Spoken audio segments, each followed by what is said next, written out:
My name is Camilo Viveiros. I'm the director of Rhode Island Jobs with Justice.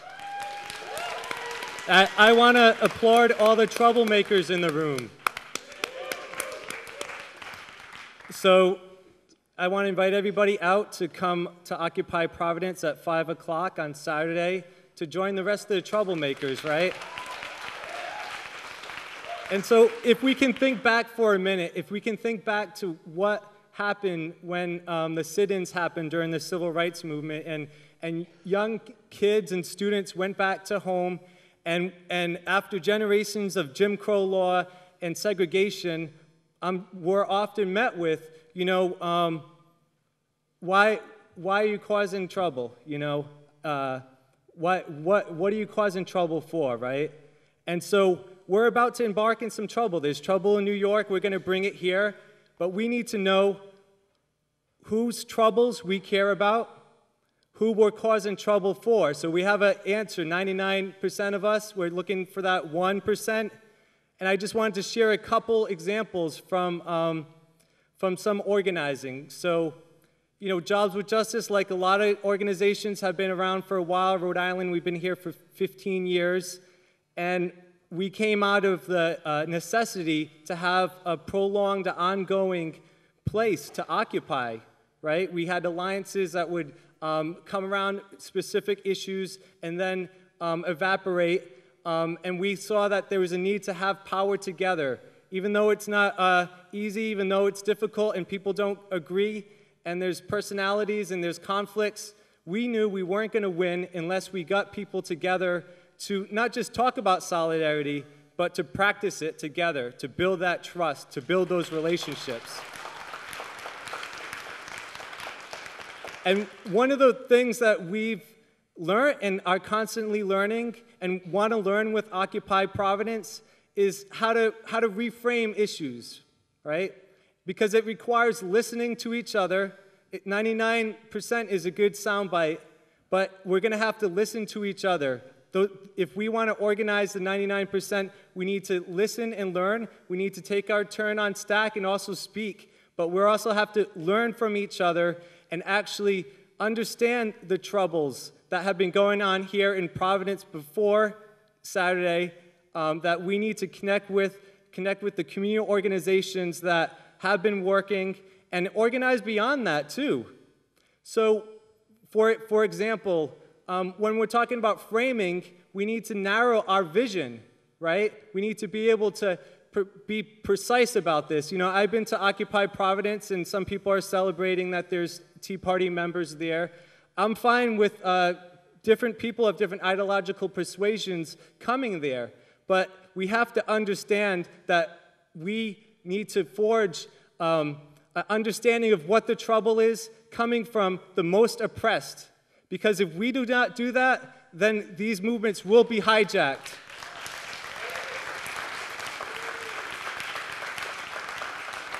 So I'm not intimidated if somebody from the Tea Party speaks in a democratic fashion or if a Ron Paul supporter says something, right?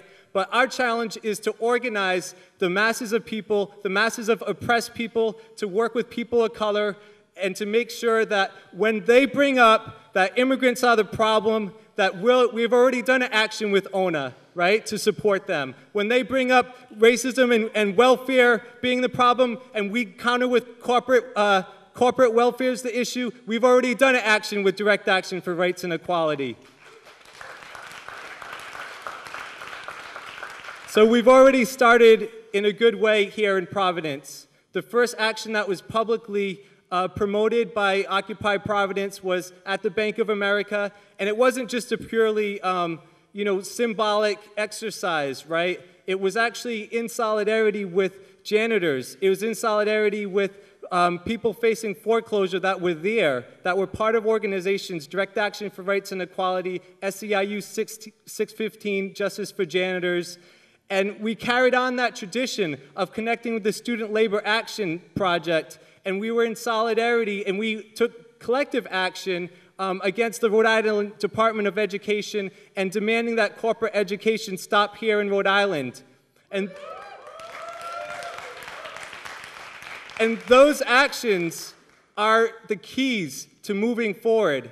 I was in Seattle, right? And I was an organizer at that point, and a lot of people got very excited about the tactics of Seattle, and they pursued to summit hop all over the world, which, we need to confront oppression wherever it happens, but we have to challenge each other to organize where we live, where we go to school, where we work, and we can't escape that by romanticizing any particular tactic, because we need to, if we take our demands of shifting power from the 99%, we have a lot of organizing to do and a lot of conversations to have, in our homes, in our neighborhoods.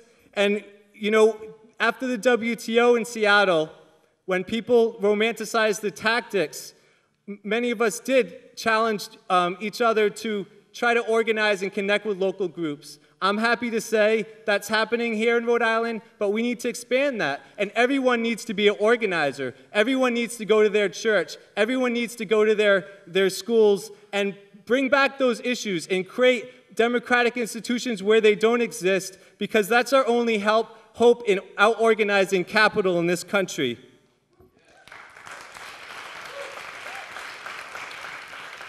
So I'm excited by our movement that we're building together, and we need to learn from other movements. It can't be just Occupy being put ahead of everyone else. We need to recognize that there's been struggles before us, there'll be struggles after, and that we're undermining our own capacity if we let the right use wedge issues against us. We need to be smart. We need to have those conversations with folks that are oppressed to get us on the same page and to get us in solidarity in the streets.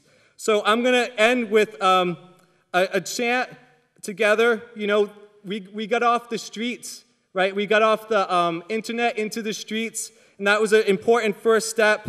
But now we need to organize block by block and street by street. So I want everyone to repeat after me: block by block, street by street, we're going to beat back the corporate elite. Block by block, street by street, we're going to beat back the corporate elite. Block by block, street by street, we're going to beat back the corporate elite.